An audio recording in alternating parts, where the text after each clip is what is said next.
그래서 이 위드 코로나 시대는 앞으로 이제 2022년에 대한민국 경제를 좀 바꿔놓을 거라고 생각을 합니다. 왜? 사람들이 거리로 나오게 되면서 결국은 시중에 소비가 좀 더 늘어나지 않겠습니까? 그러니까 소비가 막혀 있다가 소비가 늘어나면요, 거기서 돈을 버는 사람들은 훨씬 더 많아질 수 있다는 겁니다. 자, 그래서 한국이 항상 시시각각 변화를 하기 때문에 우리는 이 변화가 어떤 트렌드로 바뀌는지에 대해서 눈여겨봐야 한다는 겁니다. 자, 여러분 혹시 아십니까? 현우진이라 해가지고 현우진 강사라 해서 네, 메가 스터디 1타 강사예요. 1타 강사입니다. 자, 수리 강사 현우진이 세상이 너무 바뀌었다. 자기는 이 강사도 언젠가 남을 필요 없고, 예, 수능이 7, 8년 안에 붕괴 조짐이라고 해요. 아, 수능이 이렇게 붕괴된다면 또 저희의 입장에서는 또 자식을 키우는 입장에서는 어떻게 또 교육이 흘러갈지 참 궁금한데요. 결국은 자, 학생 수가 급감했잖아요. 학생 수가 급감을 했대요. 저 때는 뭐 중학교 때 한 반에 60명 정도 있었는데요. 그 중에 축구부가 한 3명, 운동부가 검도부 이렇게 해가지고 3명 정도 있었던 것 같아요. 나머지 50몇 명에서 경쟁을 했었는데, 지금은 중학교 한 반이 35명? 또 안 된다고 해요. 안 된다고 합니다. 그만큼 추후에 대학을 가는 그런 장벽들이 점점 낮아질 것이고요. 물론 뭐 스카이는 항상 경고하겠죠. 경고하겠죠. 그런데 지방에 있는 수많은 이름이 좀 그런 명성이 낮은 대학교들이 엄청나게 많지 않습니까? 아, 요즘 20명입니까? 20명이에요? 정말 심각하네요. 네. 그래서 이게 명성이 낮은 대학교는 결국 문 닫을 수밖에 없습니다. 지금 부산대 같은 경우도 수능이 5등급인가요? 6등급도 합격을 한다고 해요. 네. 그리고 정원이 미달려서 과도 뭐 폐지된다고 하고, 이 정도로 지방 대학교는요 정말 심각한 사태에 빠져 있다고 합니다. 네, 빠져 있다고 해요. 그래서 정말 빠져 있다고 하는데, 이게 뭐라고 해야 될까요?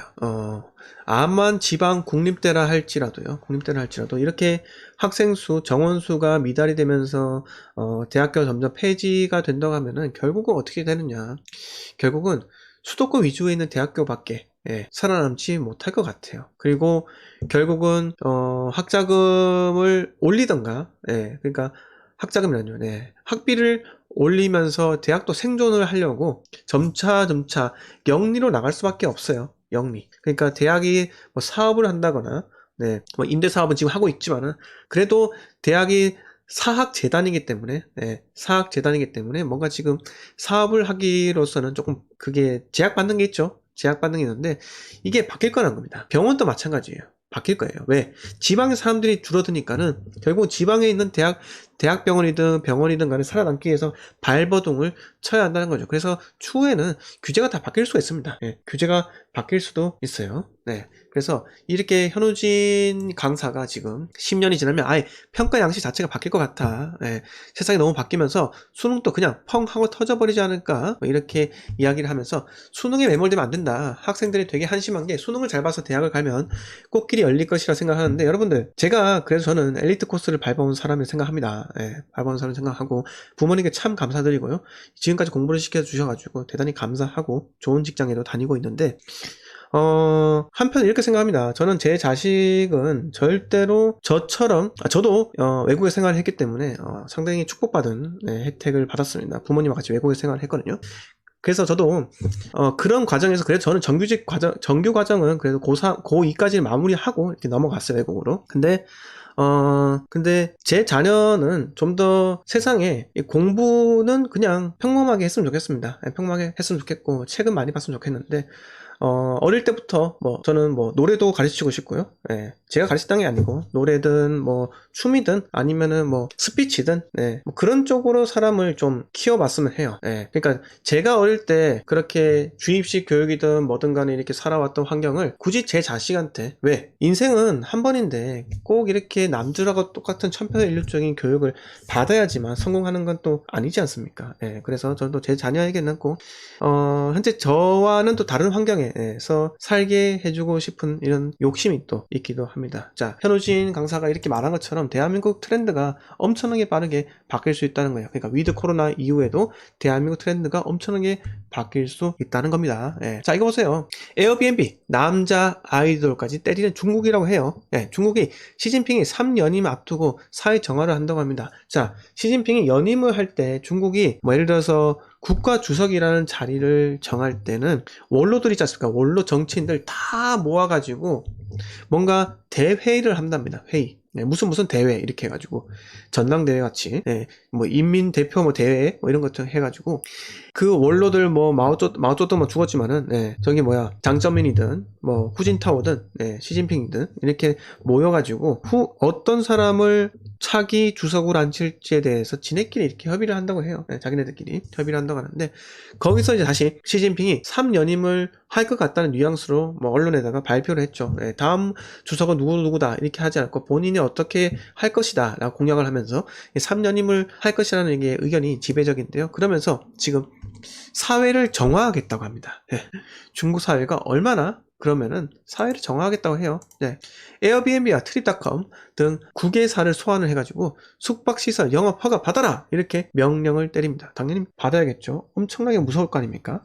아니면 여기 9개사 중국에 있는 그 법인장들 다 깜빵 보내면 끝이에요. 자, 그리고 문제 연예인 출연 원천 봉쇄 남자 아이돌 화장을 금지시킨다고 해요. 이 시대와 참 거꾸로 흘러가는 것 같죠. 뭐 인민들의 정서를 이렇게 흐트린다고 생각을 했는지 왜 남자 아이돌 화장을 금지시킨대요? 그러면 어떻게 했습니까? 한류가 중국에서 활동하는 거, 중국에 코로나 끝나면은 활동하는 걸 원천적으로 제약을 하겠다는 것과 마찬가지이지 않겠습니까? 자, 보세요. 전 방위로 확산되는 중국의 민간 부문 규제, 미성년자 일주일에 3시간 제한, 공유경제, 숙박, 자전거, 배터리 등 감독 강화, 해외 상장, 회원 100만 명 이상 인터넷 기업 허가제랍니다.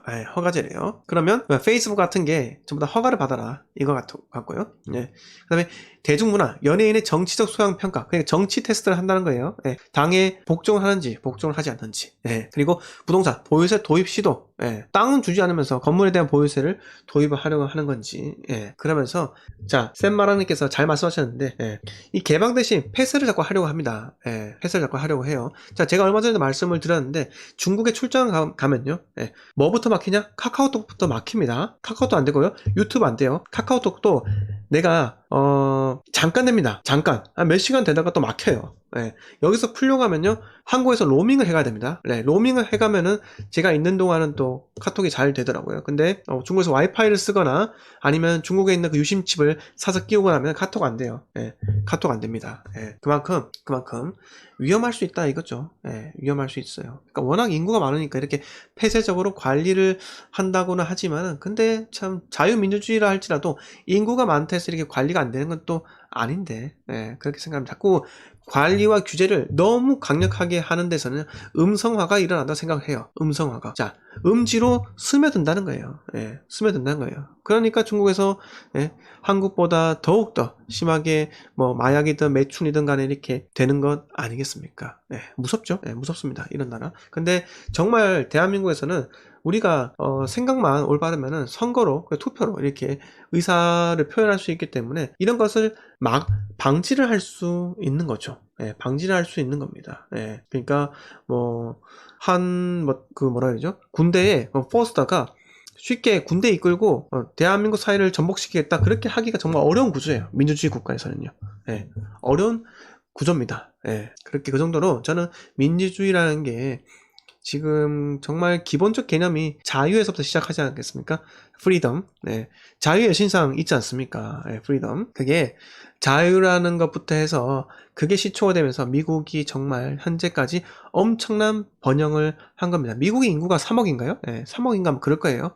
그런데도 물론 중국보다 앞서 훨씬 더 먼저 발전했지만 인구가 중국은 거의 18억 이 정도 되지 않습니까? 그런데도 불구하고 미국이 세계를 제패를 하고 있으니까는 정말 본받아야 하는 부분이 미국은 자유를 우선시한다 이겁니다. 자유를 우선시한다. 그리고 제가 얼마 전에 그 영화 하이라이트를 하나 봤는데, 미국 같은 경우는 그 뭐 이라크나 이런데 파병 가지 않습니까? 미국에서 최근에 아프가니스탄에서 이 파병이 다 철수를 했는데요. 파병 가서 전사한 전우가 지금 비행기를 타고 공항에 도착을 하면요, 거기서부터 미군이 이제 가족 품에 인도를 하기 위해서 따라 붙는다고 해요. 컨보이라고 하죠, 컨보이. 그러면서 공항에 내려서 경례를 하는데, 군인은 경례를 하는 게 당연하고 군인이 뭐 애도하는 건 당연하다고 생각하잖아요. 우리도 생각하는데, 그 공항의 관계자들이 모두 나와가지고 가슴에 손을 얹고 애도를 한다, 이겁니다. 예, 그 정도로 대한민국은요, 그 미국은 군인에 대한 인식이 상당히 높아요. 예, 근데 우리나라 같은 경우는 군인을 너무 무시하는 경향이 크잖아요. 예, 군인이면 다 하는 게 군인이니까. 예, 군인을 2년 동안, 2년 동안 복무하면서 인생에서 2년이라는 시간이, 엄청나게 크지 않습니까? 예, 크지 않습니까? 뭐 100년 산다고 하면 2%예요. 2%를 군대에 있는 건데, 그거를 그 정도 국가에 헌신을 했지만은 그거를 갖고 그냥 당연하다는 듯이 이렇게 취급을 하면 또 안 될 거라고 봐요. 정말 여러분들께서 넷플릭스를 보시는지 모르겠는데 최근에 정해인 주연의 이거 보시면은 DP, 여기 보시면은 그 넷플릭스에 지금 우리가 군대에 대한 인식이 최근에 그 특전사들의 특수부대 있지 않습니까? 특수부대들의 그런 파이팅 넘치는 그 누가 대한민국에서 가장 그 특수부대 중 넘버원인지 이걸 그 알려주는 그런 경기를 하지 않습니까? 강철부대라고. 예. 그렇죠. 군인의 위상이 좀 많이 올라간 편인 것 같아요. 예. 그리고 또 이렇게 DP라고 해가지고 탈영병을 체포하는 이 드라마가 나왔는데 상당히 재밌습니다. 예. 저는 6편밖에 없는데 시즌 1이 다 봤어요. 예, 다 봤는데 이걸 보시면은 뭐 군대를 가지 않으셨던 분들도 군대가 이 정도로 빡세구나 이렇게 생각하면서 군인이 얼마나 이렇게 고귀하고 그다음에 심오하다 이런 표현 좀 그렇지만은 열심히 군복무를 했구나. 예, 대한민국에서 제대를 한 사람들 이렇게 다시 한번 시각을 바꾸는 그런 효과도 있을 것 같아요. 예. 뭐 이렇게 군대 이야기 쓸데없이 이야기를 하긴 했는데요. 네, 그만큼 지금 대한민국이 점점 선진화가 되는 것처럼 변화하고 있는 것 같아요. 예, 오늘 제가 여러분들께 말씀드리고 싶은 거는 이 대한민국 점점 변화하고 있다. 예, 이겁니다. 자, 그래서 뭐 이렇게 변화에 대해서 이야기를 해드려 보았고요. 자, 결국은 지금 전국에서 특히 지방 같은 경우는요, 신축의 공급이 대구 말고는 없잖아요. 대구는 정말 향후 3년 동안 거의 10만 세대 정도 공급이 되기 때문에 전체 세대수의 14% 증가를 합니다. 그러면 어마어마한 거예요. 집이 어마어마하게 많이 짓는다는 겁니다. 여러분들께서 대구에 진입을 해가지고 저기 뭐 앞선 터널이나 뭐 이쪽에, 그러니까 동대구라죠. 동대구 수성구에 있는 동대구역 있는 그 동대구, 거기서 달서구에 있는 쪽으로 넘어가다 보면은 크레인이 어마어마하게 많습니다. 도심 전체가 개발한다고 해도 과언이 아닐 정도로 아파트를 정말 많이 지어요. 네, 그 정도로 대구 사는 사람들도 지금 두려울 정도로 집을 너무 많이 짓는다 이렇게 우려하고 있기도 해요. 네, 근데 저는 투자라는 사람이기 때문에 기다려집니다. 앞으로 2년 후 2023년에 대구의 역대급 공급량이 몰아닥치면은 대구 집값이 어떻게 될지 너무 궁금해요. 너무 궁금합니다. 자, 여러분들도 궁금해 하셔야 돼요. 네, 궁금해 하시고, 혹시 대구에 내가 진입을 하게 된다면은, 지금 현재 어떻게 내 자산을 운용하고, 이렇게 뭐라 해야 될까요? 매각을 하거나, 아니면은 내가 지금 현재 전세로 갈아타거나, 또는 자금을 운용하기 위해서 뭘 하거나, 이렇게 한번 계획을 한번 세워보는 것도 나쁘지 않습니다. 나쁘지 않아요. 그러니까 기회는 언제나 있습니다. 언제나 있는데 여러분들께서 기회를 잡지 못하는 건요, 실탄이에요. 실탄. 결국 실탄이 없기 때문에 우리가 선택의 제한이 있는데요.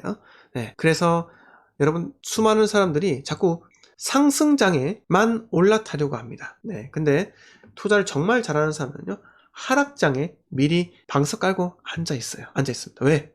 누구나 진입하는 타이밍은 들어가면요, 누구나 빠져나오는 타이밍에 나오려고 합니다. 왜? 누구나 들어가는 시점이 비슷비슷하니까요. 죄송합니다. 자, 누구나 비슷비슷한 시점에 나오려고 하기 때문에 내가 혹시나 그때 못 빠져나올 수 있습니다. 하지만 미리 남들이 들어가는 시점보다 6개월 먼저, 3개월 먼저만 들어가더라도 빠져나오는 시점이 3개월이 빠르다는 거죠.